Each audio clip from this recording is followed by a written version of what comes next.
नमस्कार मित्रांनो, तर याच्या आधीच्या व्हिडिओमध्ये आपण 1 ह्या डिजिट पासून एंड होणारा तसंच 1 ह्या डिजिट पासून स्टार्ट होणाऱ्या नंबरचा क्यूब अतिशय सोप्या पद्धतीने कसा फाइंड करायचा ते बघितलं.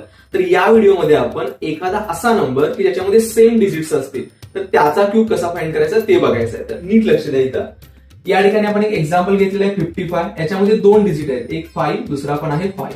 तर याचे काय करायचं, आपल्याला क्यूब 4 वेळा लिहायचं आहे. म्हणजे इथं मी 5 चा क्यूब लिहितोय 125 125 125 and 125.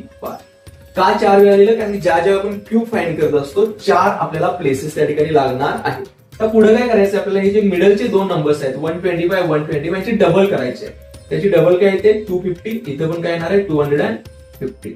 तर पुढची स्टेप सेम आहे जी आधी आपण वापरली होती. हा जो रो आहे तो आपण कॅरी ओव्हर साठी ठेवतो. तर पुढे काय करतो, यांची ऍडिशन 5 ऍज इट इज खाली येणार. हा जो 12 आहे तो कॅरी ओव्हरला इथे येणार.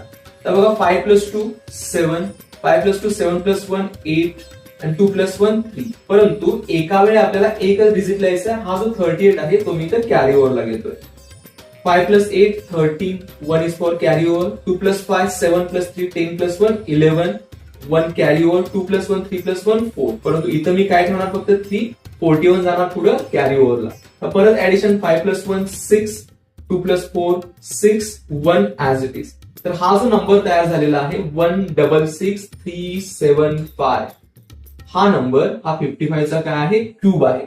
तर अशा पद्धतीनं आपण कोणत्याही नंबरचा म्हणजे ज्याच्यामध्ये सेम डिजिट्स असतील त्याचा क्यूब अतिशय कमी वेळामध्ये फाइंड करू शकतो. आय होप ही ट्रिक तुम्हाला नक्कीच आवडली असेल तर लाईक करा, शेअर करा, सबस्क्राईब करायला अजिबात विसरू नका. धन्यवाद.